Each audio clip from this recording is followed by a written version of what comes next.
What's going on, everybody?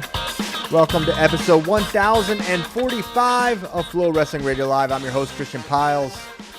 Joined today, look at me, all by my lonesome here in the studio in Austin, Texas. I'm back. The TV's out. I don't know what happened to that.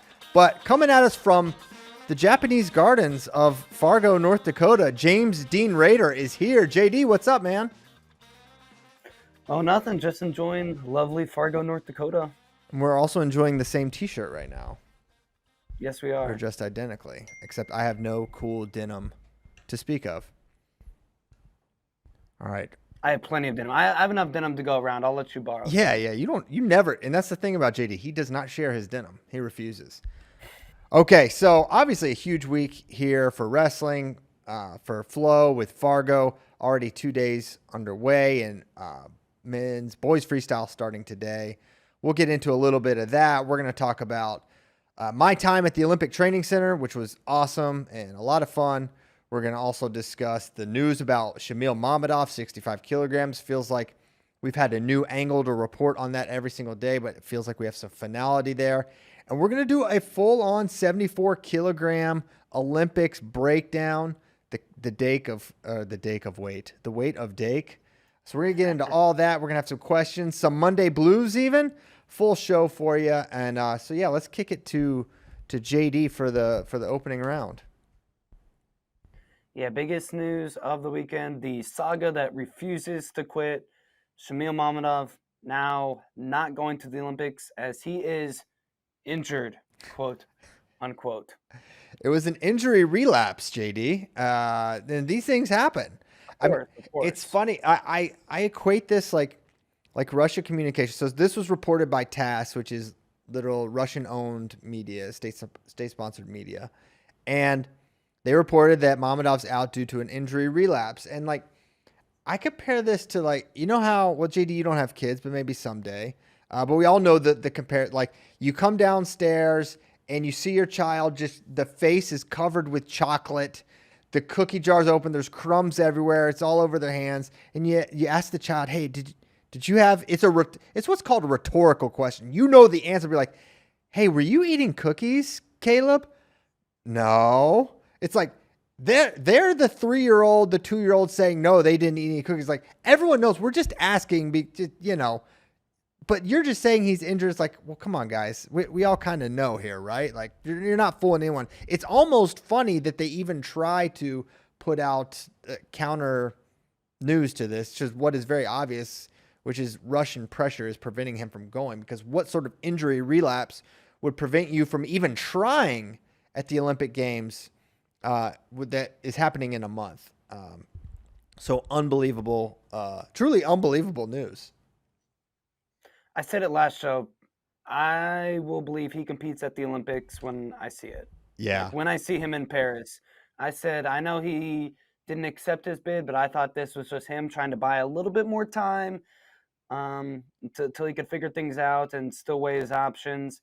And I think he weighed his options and decided he values his safety and his family's safety a little more than maybe a shot at Olympic glory. Yeah, I mean, and just you're curious, for Mammadov, would he look to transfer after this? Because to me, this makes me think he is not interested in a transfer. Now, I don't blame him for that, because there is a period of time. It's for sure it might be 2 years. You have to sit out completely before you can re-enter competition. So if he said, hey, I want to compete for Mexico, whatever, fake country, I think he would have to sit 2 years out of competition for that to have to be out of the mix for that long. It's at least a year.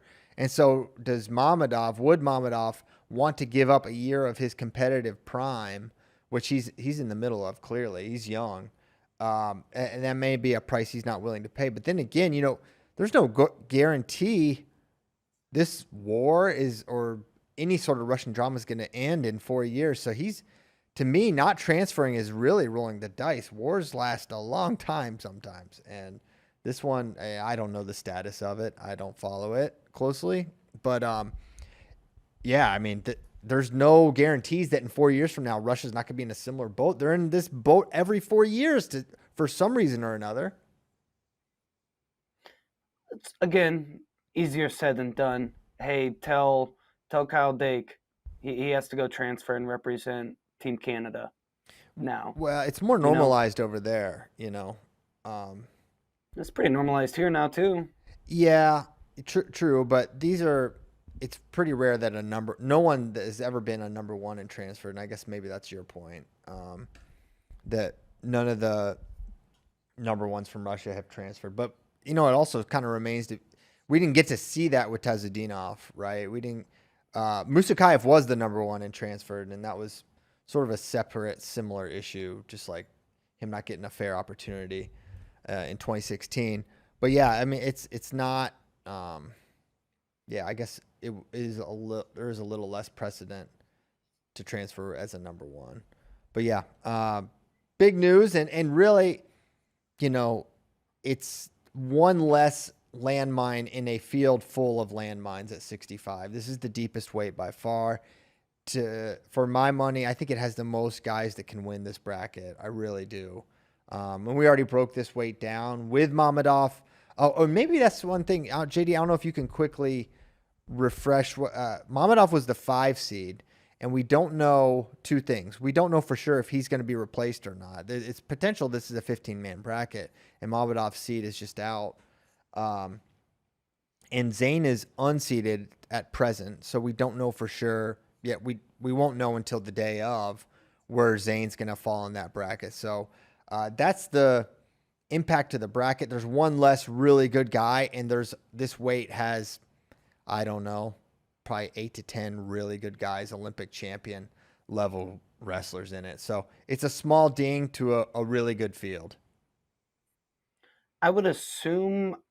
I actually think they probably, if I have to guess, they won't fill it. It will be a 15-man bracket because late last week they released the official Olympic kind of bids quotas, and that's when we thought, okay, Mammadov might be coming because he was in the bracket and all the other Russians weren't. So I'm not sure if they'll fill that, and I would assume all these seeds will just slide up. Yeah. Even though Russia's like, you know, they're the main rival of Team USA. Think about the snip snap for Mammadov. This guy, he makes the team. He's the number one. He's the rep. Okay. That's the initial. And then they have the first wave of wrestlers that are not allowed to compete. And he's on the list. He's able to compete. He's not one of the forbidden wrestlers. So he's in. And then Russia says, we're not coming. But he has a choice. And he says, okay, well, I am going.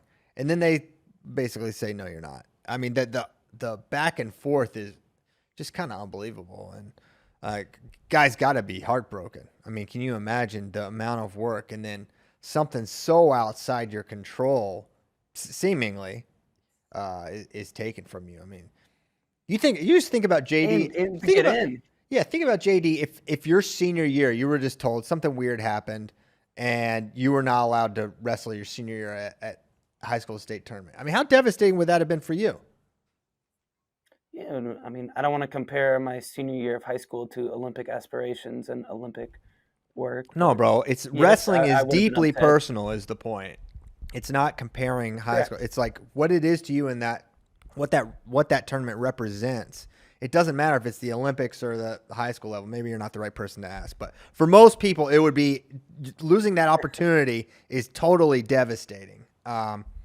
So yeah, just can't imagine. Which is why I don't think we saw him immediately pull out. Yeah. Which is why I think he tried to get in before he got leaned on pretty hard to not accept that bid. Yeah, for sure. So what's next?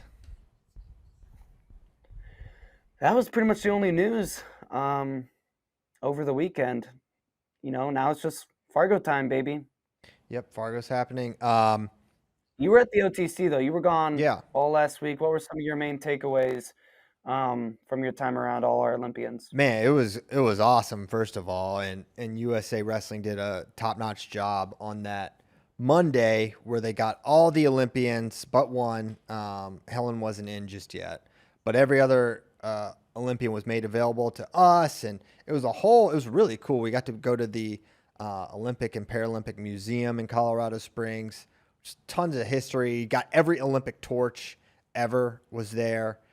And Anyway, so they ran the That's a lot of athletes torches. all the torches. Yep. A lot of torch. And so we were able to get interviews with all of them and got to talk to every athlete. And man, spirits were super high. Energy was really good from all the athletes. It seemed like, for men's freestyle, camp was winding down. This was the next to last day where they were training at the Springs, and it was the first day for women's freestyle.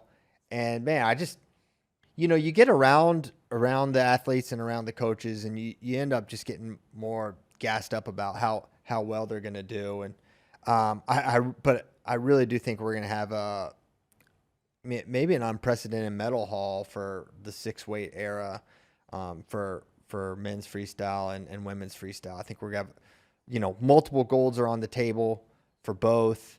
And that stood out to me. And then it was funny, not funny really, but just going to practice. So you had men's and women's freestyle simultaneously, and I don't know that it's like this every day. It was just the day I was there and got to observe. Where women's freestyle was like a very structured practice, a practice that I would say is pretty reminiscent of the kind of practice that you would see at a college or a high school.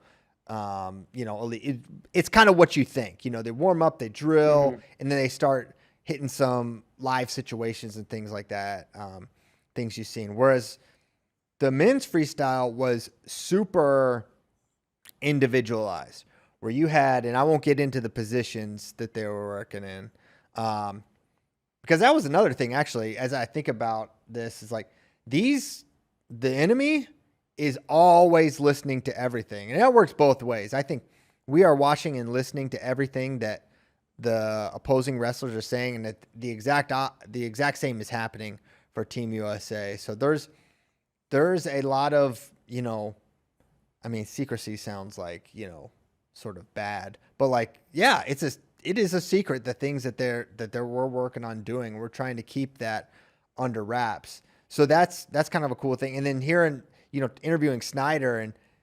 Tazudinov is listening to Snyder interviews and getting them translated. And then Snyder finds one of Tazudinov and gets it translated. And he finds out what he's talking about. And so it's almost like they're having a conversation. Snyder says, "Hey, no one will ever shoot on me. Everyone's just waiting for me to shoot."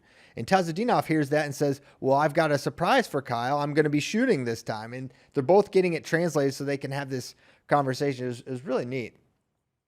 And anyway, I got to, for the men's freestyle practice, they basically all had a mat or like a significant area of space, and they were working on various positions, super nuanced. Like some of them were just working on the very specific position. Some of them were having a more normal practice.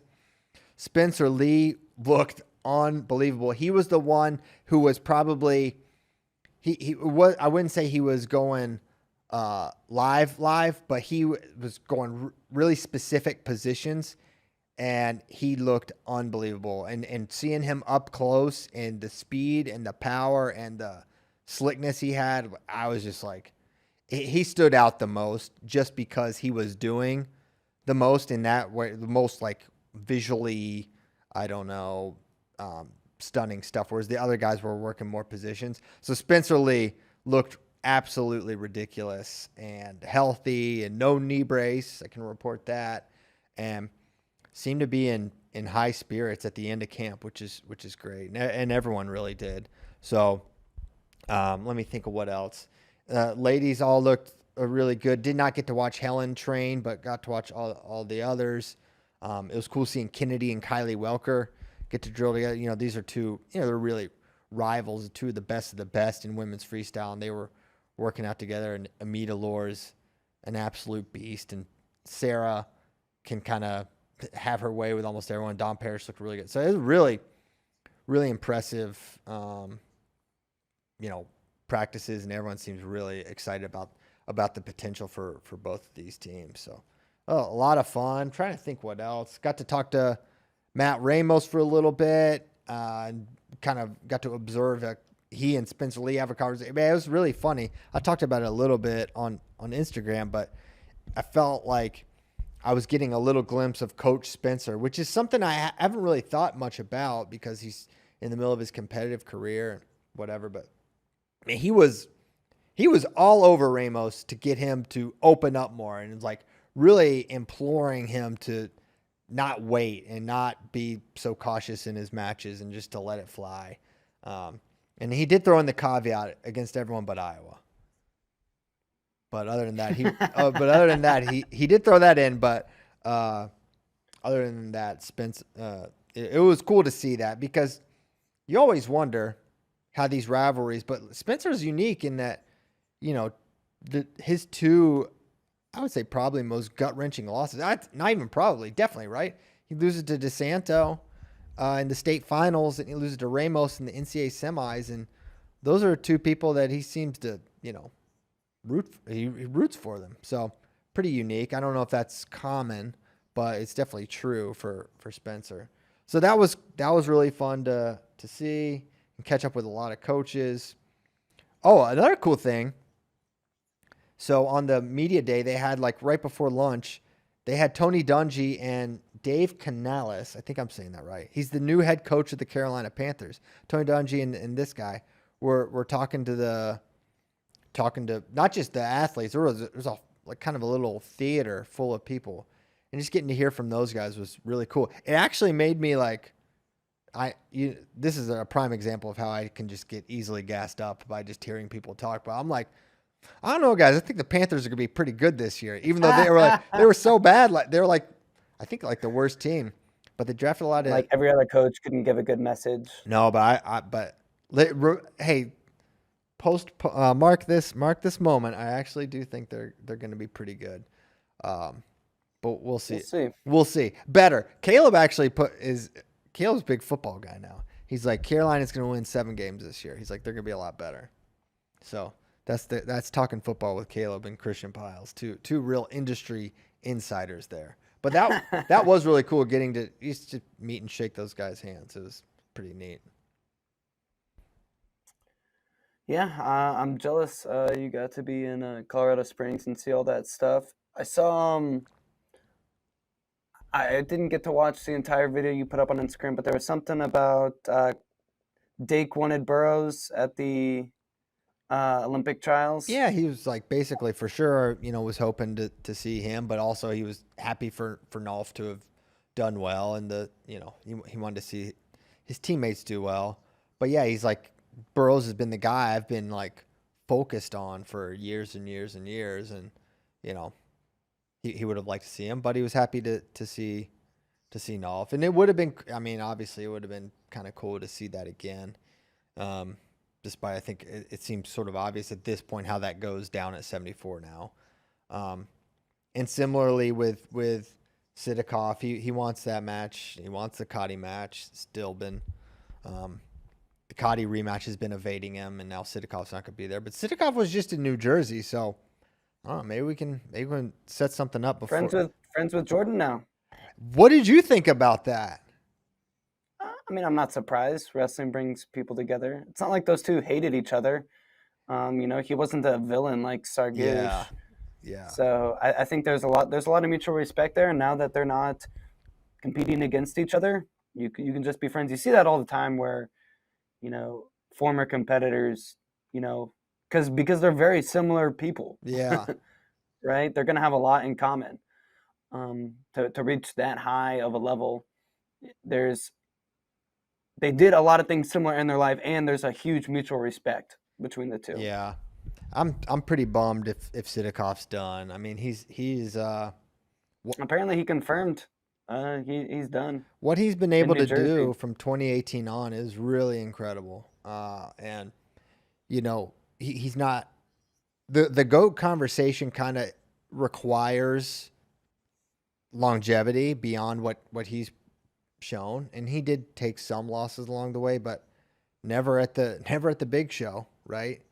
18, 19, 21, 23, he was 4 for 4, and he beat who in American, for American fans are the best of the best, and Jordan Burroughs and Kyle Dake. To go 3-0 against those guys is quite a statement, and I think it's a shame he's gone, because I think I don't know, and I don't know, Dake could be gone too. It doesn't feels like that's not going to be the case. Although if you win the Olympics, the opportunity to walk off into the sunset there is kind of incredible. But if you're Kyle Dake and you look at the landscape of 74 domestically, Burroughs is out of the mix and has been out of the mix for non-Olympic years. Nolf is, a grappler now, seemingly doing jiu-jitsu more than wrestling. Mitchell's going to be an obstacle, but he's there, right? It feels like he's going to be able to hold down 74 another 4 years, maybe. Now, then again, he will age in some way. Maybe for the positive. We don't know. He could age better. That's positive, but he could age the other way. We got to be open to both. And but it still feels like he could go at least take it a year at a time and see, right? I mean, it seems like he's going to medal. We're going to get into 74, and maybe this is a good time to transition into a 74 breakdown. Is that what you want to do, James? Yeah, let's get it. Let's get it. I think you get it. Kyle Dake, yeah, man, Kyle Dake's going to, I don't want to say walk through this bracket, but he's going to walk through this bracket. He's going to win his gold medal. He's going to finish the Kyle Dake doc and ride off into the sunset. I truly think he wins it this year, and rides off. Well, while I will partially agree that I think he is my pick to win, I strongly disagree that it's going to be a walkthrough like we've seen. He is going to be challenged basically every step of the way. If we look at this bracket, first of all, we don't know his first round matchup. Kyle is the top seed. But in round 2, he's probably going to have Imami of Iran. He had a 2-2 barn burner. He was losing in the second period to this guy at 2022 Worlds. Very, very close match. And then in the semis, he could have Takatani, who he was losing to with less than 30 seconds to go last year. He was losing.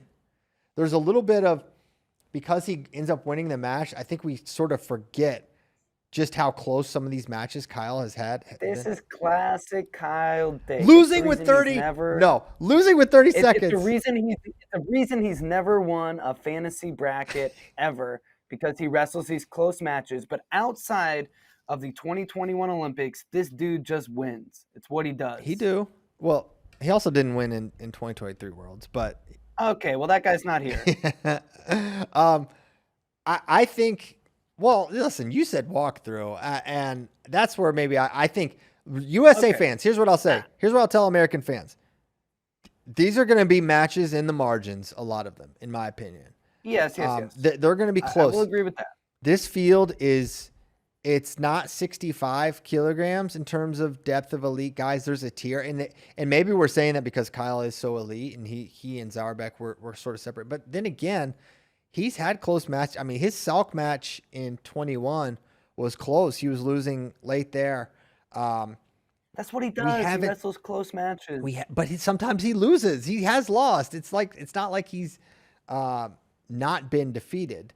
And then we've seen, the big question is Jamilov is the one guy I'm worried about. I think that's the guy they're thinking about too. And that's all I'll say about that. But I watched this guy, Ramazan Zamalov. He's Russian, but he wrestles for Uzbekistan. He's beaten a lot of good guys in his career. He's beaten the Sabalovs. He was wrestling. He was kind of killing Saul Kazanov, who Kyle has beaten twice in the World Finals, and he sort of just fell up. It was kind of a weird exchange, lost the match. But when you want to talk about like the most technically proficient guy outside of Kyle at this weight class, it is Jamilov by a long shot. Saul Kazanov is kind of like, he's a junkyard dog. He's super tough, 1 point at a time, wins ugly, grinds up the match, but really strong, really solid. Jamilov he's going to be your favorite guy to watch that's not Kyle Dake in terms of his technique. He has this really interesting tactic where he absolutely spams these jab fakes. I mean, he will jab fake 30, 40 times in a match if the match goes the distance. And how guys are not able to kind of counter score off that and like time his fakes is really impressive. He does a couple things. He spams these attacks, and then out of the fakes, he will go. He can go out. He can go head outside, head inside. He can attack either side. He'll shoot a double leg from there, and then if you try to time it, he has an uncanny ability to get that leg back and start to drag, go behind, and work counter offense sequence. It's really, really impressive stuff. And then also, when you're on his leg, if you do get to his leg, he's really good at sitting to the head outside position and working it there. Whether you shoot head inside, head outside, he works his way to your heads outside and crack down and all this stuff.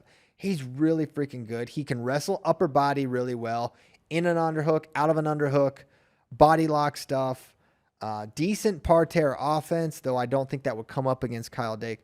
This guy is awesome. And he's been right there in matches against Sidakov, I believe. And I think he is the number one threat without a doubt. He's got a lot of ways to score. He's got a lot of ways to counter score.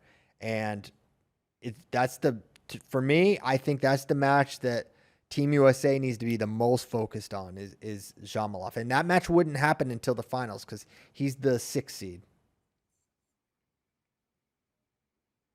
Zamolov is? Yeah, I think so. Yeah. No, Sal Kazanov is. No, Zhamalov's unseeded. Yeah, he's unseeded. Holy cow. So, yeah, Sal Kazanov's the 6th seed. So, Zhamalov is unseeded. So, it could be. He could hit at any time. Any time. Okay, so that's super notable. I can't believe I got that wrong. Could be round 1. Could be round 1. Yeah, so this guy, he's a nightmare. He's a nightmare for sure. And he doesn't have the power, the overwhelming power that you see with some of these guys. Like when he gets to the leg, he's not automatic there. He's good at finishing, but sometimes he'll get into leg attack positions where it'll look like he should be able to get 2, and then it won't be there. So you can kind of see on the bracket, Kyle Dake's cut off, but he's at the top there.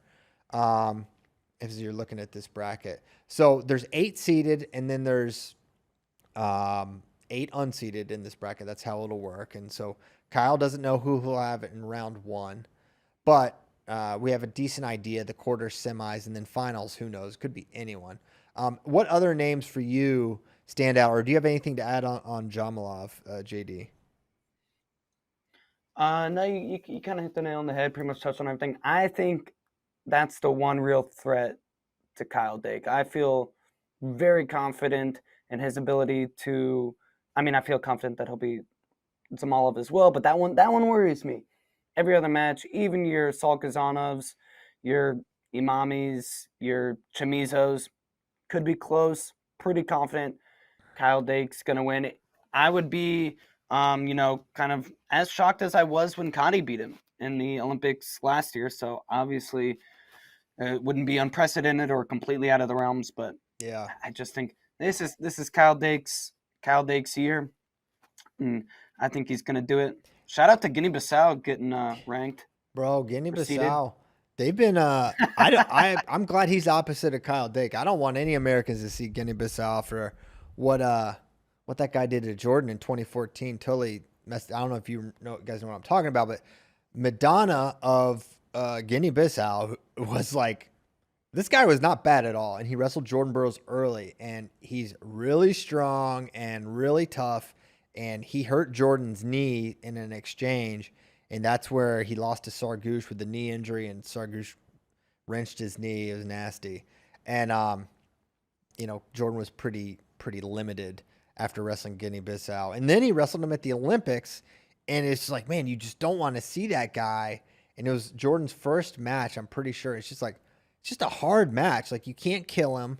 He was hard to take down, so I'm glad it's not him at least. But Guinea-Bissau, they love 74 kilograms, apparently. But as far as, there's a lot of good guys at this weight, and most of them are seeded. Kugio Matsidis of Greece gave Kyle a really interesting bout in the semis of Worlds last year. He was a big surprise. He's from Greece, and he beat Sal Kazanov to make that match. So that was of note. Actual Greece. Actual Greece, Born and an raised. actual Greek, which is cool. Byramov is a young guy who's really tough. Another unseeded guy. There's two really good unseeded guys, Shamilov and then of course Frank Chamizo, kind of the last guy in. I'm curious how Frank getting a month and a half to really just kind of lock in, knowing he's an Olympian. What sort of Frank Chamizo we see headed into the Olympic Games? Because if he locks in for a month and a half, he can medal, right? If he gets focused, because he's got the ability. I mean, you take out Sidakov, Kadi, Sabalov, Chamizo's right there in that kind of next tier after Kyle Dake, with your Saul Kazanovs. So, shoot, he could bring home another Olympic medal. I think there's a really good chance he does. Yeah. Kind of depends on where he falls in the bracket and who he hits and where. Yeah, absolutely.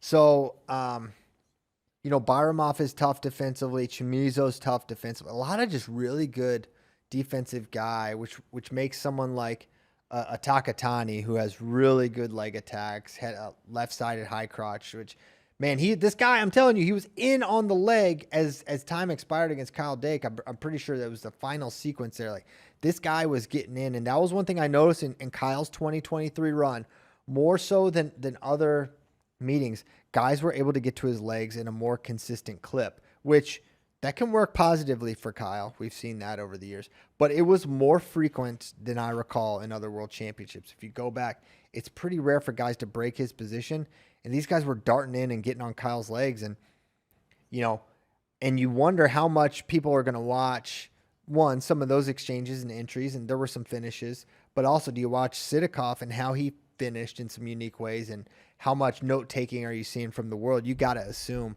a lot of people are taking that and thinking about how they can exploit Kyle Dake. I mean, he is going to be the most scouted guy coming into this bracket, and you never know what they're going to be able to throw at him. So super notable, very, very interesting weight class. Can't wait. I think if you're Dake next topicing this, I think you're not given enough credit. And I think you're going to be, if you're a Dake next topic guy, I think you're going to be disappointed in how competitive some of these matches are going to be. Huh?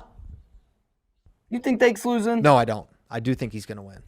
But I'm also, I am, as I've been rewatching everything and looking at this field and then looking at the matches and it's going to be really tough. It is going to be really, really tough. You're falling into the Kyle Dake wins close matches trap. Look at how David Taylor beats guys versus look at how Kyle Dake beats guys. That's why David Taylor's gonna smoke Dake. You're falling into that trap. No, I'm not. I've literally watched it. He's lost. It's happened, and I'm saying it's not a walkthrough. These guys are really good. They've literally given Dake tough matches. That's all I'm saying. And the plan for Kyle Dake is never to be losing with 30 seconds to go. That's never in the game plan. But he's a winner. And he finds ways to win almost every time. That's why it's Kyle Dake. It's Kyle Dake. Some other ex-Russians who we didn't mention who are going to be in the bracket who could be problems. Viktor Rasadin, and Cherman Valiev. I think they're Tajikistan and Albania. Yes. They're going to be random draws in this bracket as well who are medal threats. IMO. Not threats to Kyle Dake, but medal threats. Yeah, I think they're tough. Valiev, I think, is a U23 world champion, and I forget Rasadin's credentials necessarily, but they're both unseeded. All right, are we doing our podium? Yeah, we can get podium. So I have Kyle Douglas Dake, Olympic champion. I'm gonna say he beats. I think the second best guy in the bracket is Shamilov. So we'll say he gets seated down below, and that he makes it to the final. And then Kyle Dake beats him in a very competitive, scary, sweaty final. We're gonna be nervous the whole time, and he's gonna find a way to do it. I think he can, even though this guy can wrestle from everywhere, guys. You should watch him. You should go just type Shamilov. He's really good. He's really good. You will enjoy watching this guy. You should watch him. If you're a wrestling coach, he's fun. Salkazanov is kind of a snooze. Like, he wins a lot of matches. You're like, oh my gosh. But he can win ugly, and that's the kind of guy that can make the final. And he's beaten Zhamilov, but I think skill for skill, Zhamilov's superior. I will say that Salkazanov gets the bronze on that side. I think he figures out Kugiametsidis and can navigate that. And then on the bronze on the other side, who knows who emerges, but I actually like Takatani. I think he's really tough. I was really impressed with how he wrestled Kyle, and so I'll give him the bronze on the other side. I'll go same top three because I think those are probably the best three guys in the bracket. Dig, Zhamilov, Big Salk. But obviously, if it depends on where Zhamilov gets thrown in the bracket, which side he's on. He might end up being a bronze, and Big Salk a silver. With my second bronze, I'll pick with my heart, not my brain. I'll go Chamizo. There's a good chance Chamizo doesn't do this, but hey, what the heck? I really actually think he can if he locks in. Yeah, as far as true medal contenders, I would say Dake, Zhamilov, Salkazanov, Chamizo, Takatani, and then I'd probably say Byramov and Kugiametsidis are like kind of the 7. I feel the strongest about Valiev. Did you say Valiev? Yeah, he's probably my next guy. I would maybe put Amami in there too, above. He's, I think, more of a threat than Bayramov.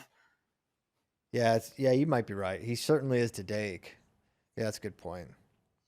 Yeah, it's really good. There's not a lot of fluff here at this weight class. It's the Olympic freaking games, but yeah, really good weight. That's how I see it going. I do think Kyle wins. It's not gonna be as easy as you think. You're all in. I'm on more this. confident in Kyle Dake. Yes. You're next topicing. It's wild, but I love it. I'm not next topicing. I'm next topicing outside of Shamalov. Okay. That's good. And who knows, weird things happen. He may not make it to him. He may not see him. That's also possible. Yeah. Because he loses sometimes, right? Okay. Wanted to make mention of Fargo. It's happening right now. Literally right now. It's literally happening right now. When I say right now, it's happening. They're wrestling right now. Sandy Stevens, as we speak, is having someone get off the railing. That's how right now Fargo is. So Monday, Tuesday, Wednesday, it's all boys freestyle. Women's concluded already. Correct. Yesterday. So we got from 9 to 2:30 today Central Time. We've got championship for juniors, and then 16U starts 3:30 to 8:30. So that's just mega rounds of like 128 and 164 today. Something like that. These brackets are monsters. And then tomorrow is when they wrestle through the quarters, starting at 9 a.m. to 1 for kind of both are going at the same time. So you're going to have juniors and 16U from 9 to 1, and then juniors and 16U from 3 to 7 Central Time. And then finals are on Wednesday, and we won't be back until Thursday. So your semis are Wednesday morning for both, and then the finals, Parade of Champions, are at 5:30 Central. So that's a quick Fargo talk. I want to also mention in the Fargo vein, if you haven't got a chance to see Tyler's and Connor's piece about Bo Bassett and Jack's Force, really, really good. It's part one of a 2-part series where they're kind of chronicling the recruiting process of Bo Bassett and Jack's Force, these great friends who are also the top 2 recruits in the class of 2025. And the title of the video is succinctly, we spent a day with top 2 recruits, Bo Bassett and Jack's Force, before their recruiting began. So it just really rolls off the tongue. But I'm sure Tyler thought that out, and there's a reason. But you should watch it. It's really good. It's on the homepage. It's on our YouTube. You can find it anywhere. Please watch it and give them. We're getting a lot of great feedback about it already. Would love for you to watch it if you didn't know about it. And if I was a true industry professional, I would have prepared a clip. But I'm not. But I still could on Thursday. So be on the lookout for that.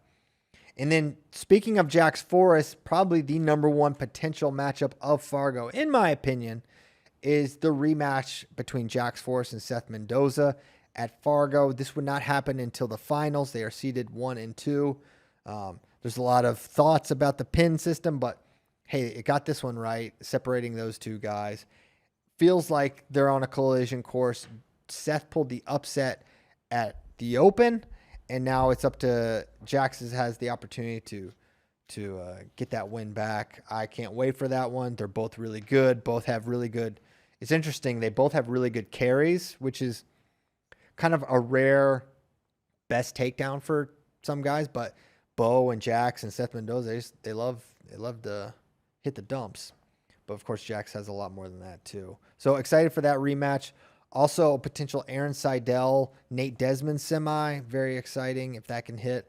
Of course, there's always huge upsets. And Fargo is one of the tournaments where wrestlers really can announce themselves. This is where we've seen some of the best of the best take losses over the years. So it's going to be a great, great tournament. As always, you can watch it, of course, on Flow Wrestling. Every match, every mat from first round all the way through finals. So make sure you're watching. Brackets are on Flow Arena. Get your alerts set up so you get notified who's up and when. That's the way to do it. So, yeah, anything to add there, JD? You're actually in Fargo. You're on the ground. Correct. I'm boots on ground, although I'm not boots in Fargo Dome right now. I'm missing, unfortunately, probably like the round of 128. Round of 5,000. Right now. This is always everyone's favorite round. They're insane. Yeah. So what's the food moves? I mean, there's a Casey's right across the street from the Dome. Is that just... I've already hit up Casey's. You already hit it up. What was the move? Obviously, Casey's breakfast pizza. Actually, I didn't get breakfast pizza. I literally just did an energy drink. But I might. I will probably have to indulge before I leave. Yeah, you should. I'm a big cafeteria guy. I think the Fargo cafeteria, or the North Dakota State, I should say, I should give proper respect. It's very good. So for those kids on the meal plan and the coaches, you should cherish it because it's better than B-Dubs and Casey's General Store. I can tell you that.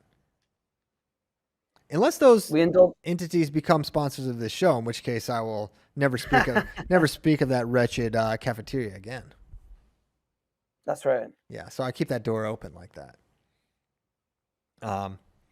Okay.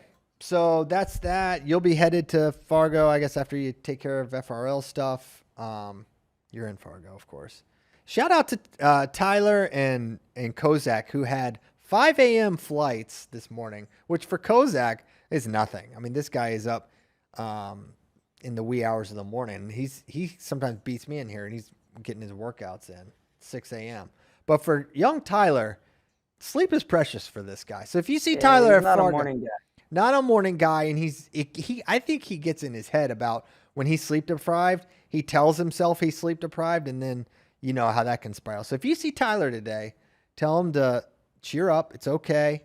He's in Fargo, and we're proud that he made it. I'm assuming he made the flight. And maybe I am being presumptuous there because I don't know for sure that he made the flight. I haven't talked to him yet today. Yeah, no one has, but I feel like we would have found out had he not made it. So anyway. Shout out to those guys. And shout out to Spay and Connor, who had a 2-hour delay in Austin, and then were going to miss their Fargo flight, but then that got delayed, and they sprinted through O'Hare like a couple of champions, and literally at the last moment made their flight. So shout out to them. Nothing stopping those guys from getting to Fargo. Trouble was that the haters didn't want to see us make it to Fargo. They didn't. Because what was your issue, JD? I sat on a tarmac for about 2 hours. Same delay in Austin. I was on a different itinerary than them. They flew American, I flew Delta. But luckily I had a very long layover in Minneapolis, so I didn't have to sprint through the airport. Dang, you didn't have to sprint the mile? Fine, but I didn't have to sprint the mile, but I did not get in until like 12:30. I didn't get to my Airbnb until like 1 o'clock. Dang. The other night. So that's pretty late. Yeah, sitting on the what was it weather related? I can't believe I'm talking about this. Yeah, we had bad storms. Okay, dang. All right, do you want to do what do you want to do next, James? Look, before we get to some questions from friends, I am sad that Monday Blues. I am sad that Christian Piles is too good for Fargo anymore. He doesn't like the Fargo trip. He never makes it. I'm also sad that young Tyler, young Connor, and even Kozak, they will never have to do an entire Fargo gauntlet. I don't think, because now we have the enough people on the team. We split it up to where each people do 2 styles, so you don't have to do the full kind of, what did it used to be, 8-9 days, something like that in Fargo. They don't know the grind. They don't have to sleep in the dorms. We stay in Airbnbs or hotels now, so we don't even have to worry about the meal plan you were talking about. That's true. But although we dine like kings. I do think at Twin Peaks. Economically, the cafeteria may have some benefits. But what I'll say is my blue is similar. I have a couple blues, but one of my blues is that I'm not in Fargo, and I do know that I have no one to blame but myself. And I do know listeners of the show know I always say I'm going to go next year, but this time for real, I really am wanting to go next year. I hope I do go. There's no reason not to go next year. I think I'm going to do it. I'll believe it when I see it. That's the exact phrase you should say, James, because who knows? Just like Mammadov going to the Olympics.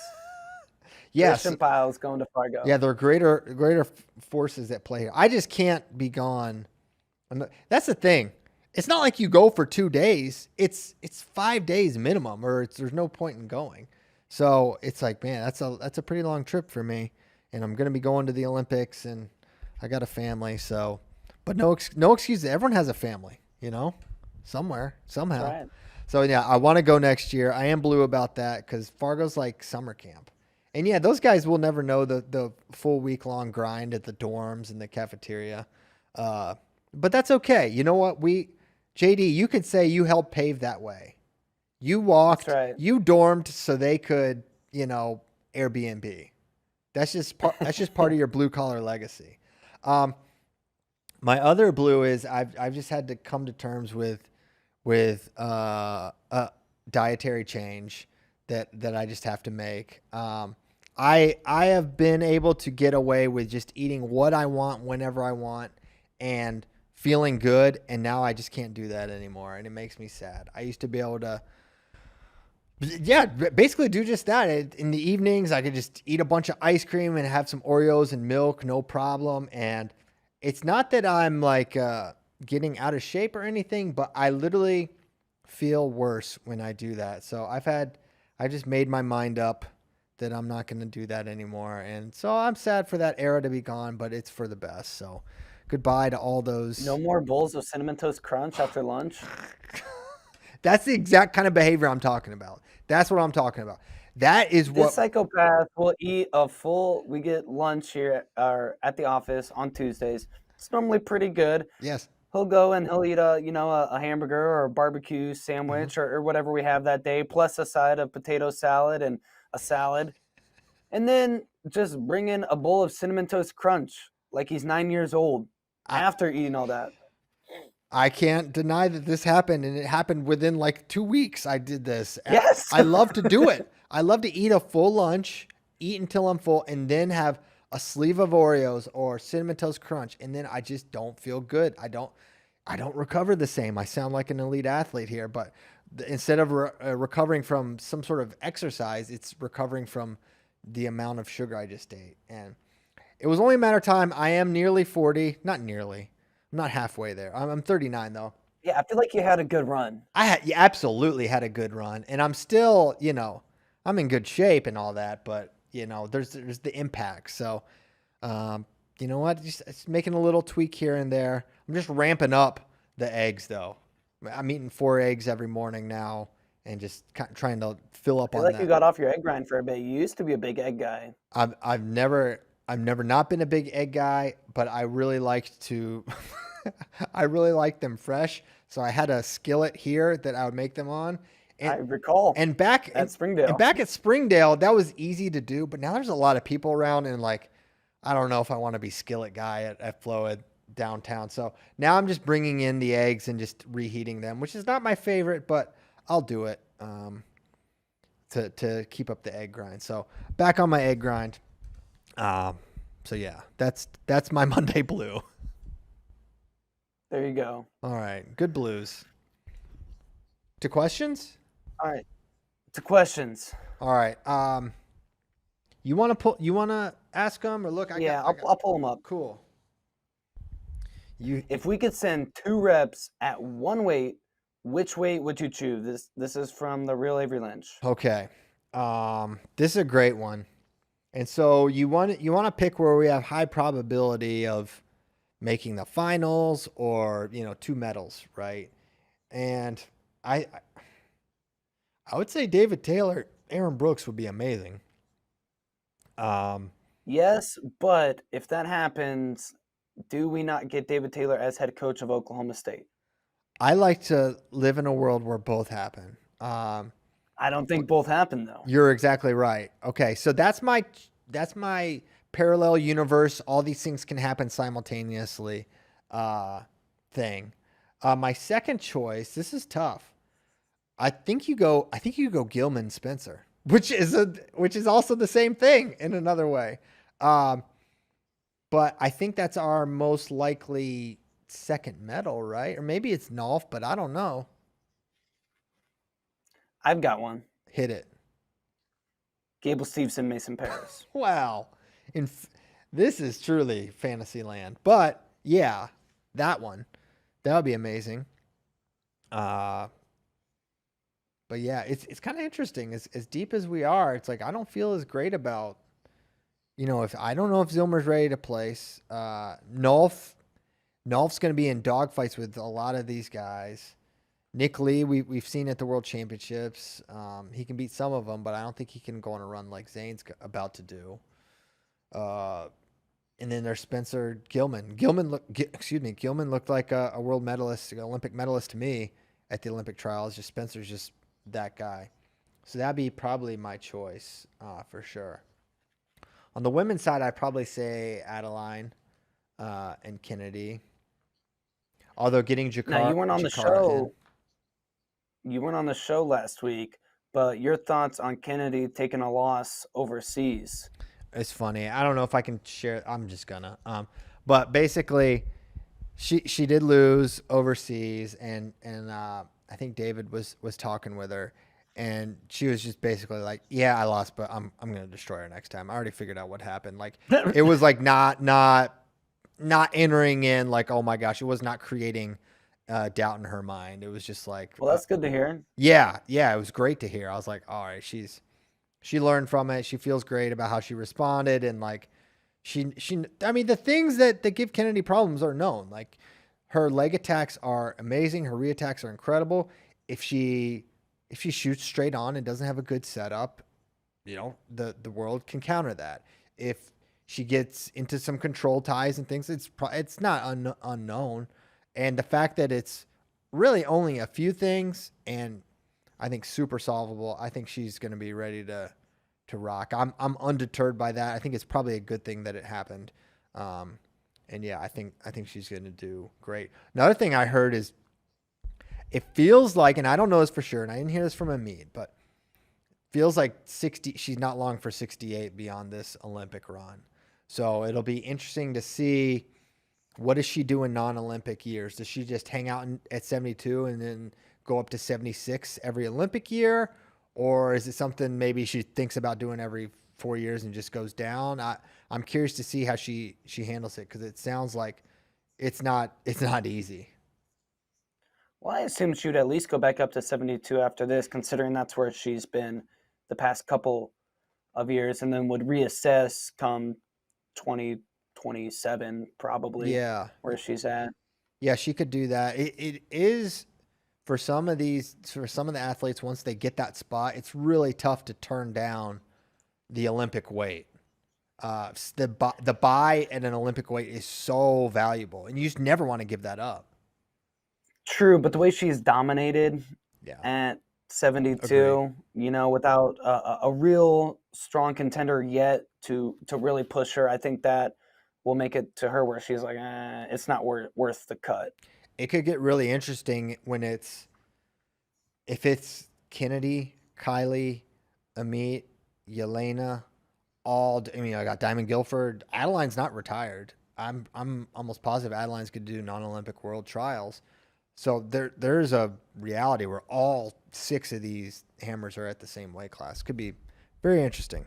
But yeah, I that was guess that another would be nugget. main opposition to Amit at 72. If Adeline makes the team this year at 72 and then holds that weight Yeah, for the next couple of years, maybe that would keep her at 68. maybe, but I could see a meet, just going through the trials process and trying to beat Adeline at Final X, and Right. Adeline's it's gonna be uphill for her to make the team. It's gonna be tough. I mean, she's been the proven one, but Kylie Welker and Yelena, these ladies are super good. So will be fun to follow. Okay, next question.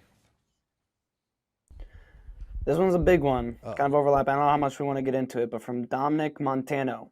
ooh. What does Team USA need to do at the Olympics to build wrestling popularity? What results would really stand out? Well, yeah, that is tough. I mean, it's not well. The main thing you can't get caught up in is results.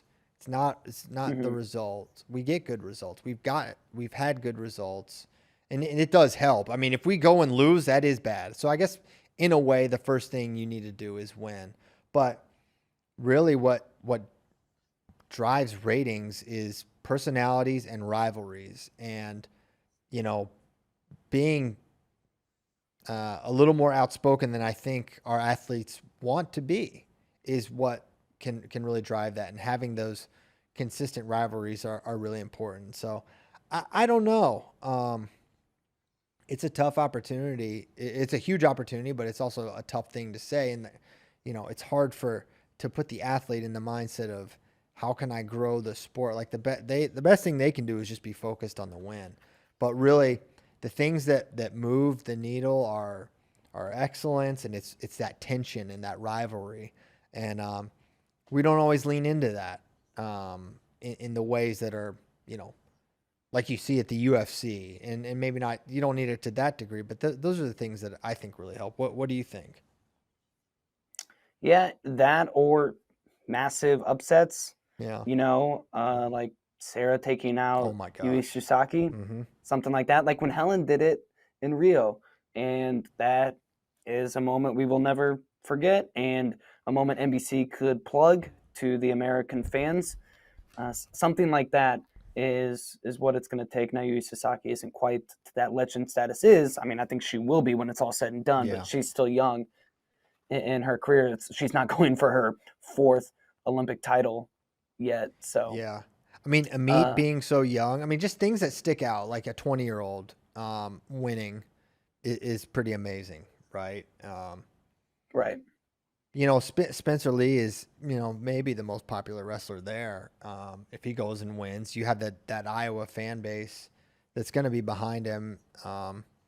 So that could get noisy too. And Kyle Dake overcoming what he's overcome before the Olympic trials with the passing of his father. Like that's the kind of story that if the Olympics That's a good one has here. a freaking clue, um, they would I say lean into that, but man, that's the kind of thing that a casual the moms and the dads that maybe they just tune in for the Olympics.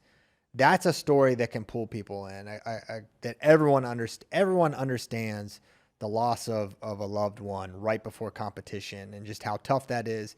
And if they got any sense, that's a great thing for them to lean into. And these are great people. Man, that's the main thing is like these wrestlers are really great people. They are salt of the earth. And I don't think it's a coincidence, what good people they are. I think that is a contributing factor to their success too. Just how principled these wrestlers all are. So there's a lot for them to lean into on the positive side. It's, NBC and the IOC is so restrictive on what media can do that it really puts all the onus is primarily on them to bring it to the masses as best as they can. Yeah. I implore every wrestling fan to tune into every session, even those early morning Yeah. sessions, and just kind of give wrestling all the bump it can because it needs every bump when you look at wrestling numbers compared to stuff like Yeah. track and field and I gymnastics mean, and we're behind swimming, judo, it guys. really doesn't compare. We're behind Yeah. judo. Judo. So So everyone thinks wrestling is just like, guys, you don't understand how it's not good. We're further behind than I think we should be. For how great our sport is compared to freaking judo and some of these other sports, like we know our sport's better. We know the stories are better. It's just, for whatever reason, we're not there, and I'm hoping that can improve. But yeah, JD's exactly right. Like we need to start climbing the ranks, and we're doing everything we can to blow these Olympics up for NBC and for wrestling. So hope we get big numbers because it's gonna be awesome. And you know what? It's better than Tokyo in that from a time zone perspective, right? It's way more advantageous for viewers. It's like 5-hour difference, 6, depending where you are in America. yeah, so I think early sessions start at 4 a.m. Yeah. every day. I believe that's Central Time, so adjust whatever time zone you live in. Tough for the West Coast people. Yeah. But They chose that. But figure it out. Turn on your Peacock, and if you have to, take a nap while Americans aren't competing or whatever. But keep it up, keep it streaming. It'll be worth it. Yeah, we'll be watch partying. So you can use the second screen viewing experience and watch along with me and Kozak and Bray and Spay. Heck yeah. It's going to be awesome. It'll be fun. It's going to be great. And of course, while we're doing this, myself, Andy Hamilton, Tyler Meisinger, Connor Petros, the Princes, we're all going to Paris. We have a really awesome content plan. We're going to have, daily vlogs. We're in the process of trying to go to Normandy for at least some of the camp before, because there's a period of time where we're in France before a lot of the team will have gone to Paris. So what they're doing is they're going to a camp in Normandy prior, and then they're going to end up headed to Paris, right before the competition. So when we get there, a lot of them will still be over there. So we're going to try to go and bring a little bit of coverage there. If it's possible, we want to do that. And then, of course, at Paris, we're going to give you really comprehensive coverage of Team USA, but also the many other Americans that are competing, Stefan, Roman, Miles, Austin, Darian, etc. We want to cover them and plan to give really good coverage of that as well. We're going to have interviews, vlogs, recaps, quotes from the mix zone. We're going to have a lot of good stuff. So make sure you're keeping tuned to all of that as well. All right, last question. I think we can end on this one. From Virginia's for FRL. You're going on a road trip from New York to Cali, no music allowed. Are you taking Shane Sparks or Sion? Man, I actually saw this question last night, and I thought a lot about it. There's pros and cons for each. Pros. I feel like Sion, if you're going across the country, you're going to get in a jam in some situation, right? I feel like Sion's a guy that can get you out of a jam. He's a figure it out kind of guy. But on the other hand, he literally went to the wrong college. So yes, I don't know where we'll end up. We could have sites on, New York City, and we could end up, who knows? We could end up in Bangor, Maine. That's an option. We could end up in Newfoundland instead of New York. These are all on the table with Sion. So I don't know if that's a risk I want to take. Now, so there's the yin and yang there. Now with Shane, I feel like no music. I think that's okay. Because one, I think we avoid the awkward duets that would probably happen, because I think we'd end up just singing the whole way. So this is good. And then on the other hand, I feel like conversationally, we can go a lot of different directions. Shane's a great, easy guy to talk to. Both guys know the road well, but I'm going to go Shane just because I know we'll get there. That's fair. I think I'd go Sion just because I don't know if Shane can go that long without music. He might go insane if he doesn't get his 80s music fix. Yeah. For that long. So how many times do you think Sion? I don't want a Shane Sparks that's on the edge, without his music. I've never seen him. I don't know if he's ever been pushed that hard before. So that's why I'm going Sion. Okay, that's fair, and that's fair for sure. How many, and this could be good or bad, but Sion does this thing where he howls like a wolf. I don't know if you guys knew that or not, but Sion will just be, he doesn't do it as much anymore since we're at this office and now there's people around, but he will just randomly go, ow, like compulsively all the time for seemingly no reason. He would just literally be walking somewhere and he would howl like a wolf. So, I can imagine if Sion's driving, you imagine you can't listen to music, so you maybe want to nod off for an hour or so. And then you got hungry like the wolf out here, just letting it fly, and maybe that would alarm me. So I don't know. That's another reason maybe not to have Sion. All right, let me see. That's not a trip I want to make either way. Yeah, no. I don't want to live in that world. Let me see if there's any other things on here. Did you answer which NCAA ranked number 1 has the best chance of winning the weight class above them? Okay. Yes, we did. I saw that was. What did you say? We said 140, 141. Either Mendez or Lira's or Carter Starachi. Yeah, I would say it sort of depends where Carter goes, but no doubt in my mind Parker Keckeisen wins 197 if Carter's at 184. But yeah, that's what I would say. Yeah, I think Mendez could for sure win 41 or 49, and probably Aliris as well. Is number 1 right now, not Jesse Mendez. Really? That's kind of. Aliris went undefeated in his season, his title run, and Jesse had 2 losses last year. 2? 1 to Cole Matthews. Oh, Cole Matthews band. Oh my gosh, I forgot that one. That was goofy. Man, I feel that. I do feel that. I think you probably made the right call, but man, just seeing, and what can you really derive from the freestyle match? But knowing that it happened, if it was tied, okay, here I'll say this. Let's no takedowns in that match. If Jesse, I know. If Jesse was undefeated, what would you do? Probably Jesse. Yeah. Okay. I think that's fair. I think that's what you should do too. But right now, I would have to look at who all Aliris beat. I mean, Real Woods is a nice win. Yeah. But that match was kind of beating brutal. Bo Bartlett. Yeah. Yeah. And I'd probably go Jesse. And Aliris has the Bo Bartlett win. He kind of picked him apart at NCAAs, as I recall. So that's a common opponent. I know Jesse also beat Bo, but twice, 2-1, but still, man, that's interesting. Because I feel like, right, I'm picking Jesse to win this thing. I would have a hard time picking anyone else.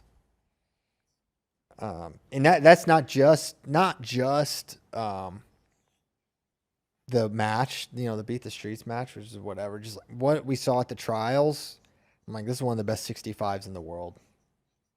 And I thought Andrew was. It's the kind of the projection of Jesse, Yes. He goes and he takes, what did he take his freshman year? 7th or 6th? I think he got 5th. You might be right. 5th, yeah. I can't remember for sure, but bottom half of the podium comes, makes the U20 world team, wins silver after making it the year before and going like 0-1. Then he comes back to Ohio State sophomore year, wins NCAAs. Then he goes to Olympic trials, beats guys like Joey McKenna. He beat like 3 or 4 really good guys before losing to Zane. Yeah. That I'm kind of blanking Yanni and James right now. Yanni and James Green. There you go. Yeah, and McKenna. Yeah, incredible. Joey McKenna. And now he did lose to Joey McKenna on the backside as well. Yeah, weird match, still, though. the fact that he beat Joey, that was for national team. I know. It was just kind of unfortunate for him. He could have made the U23 world team. But yeah, Jesse's the man. Did you tell Jesse on the show that he's ranked number 2 behind Aliris? I don't think it came up. No. That'd have been funny. 'Cause he'll tell it like it is. Cool. Well, hey, great show. This was a lot of fun. I don't think I have anything else. Do you before we go?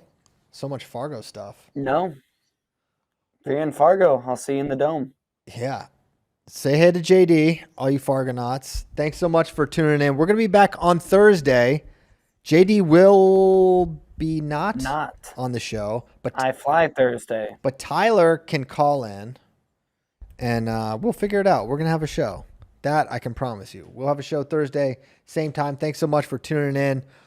Thanks for, man, we got so much content on the site, Fargo related. Watch the Bo Jax piece. If you're looking for all the Olympic interviews, they're on the homepage or our YouTube. If you want to hear interviews with every single doggone Olympian, we got them. For James Dean Rader, I'm Christian Piles. Thank you so much. Thanks to Josh producing this show. Such a great job. Industry professional, Josh Skurnick, Missouri Tiger alum, Mr. Tiger Style himself. All right, thanks, guys. We'll see you.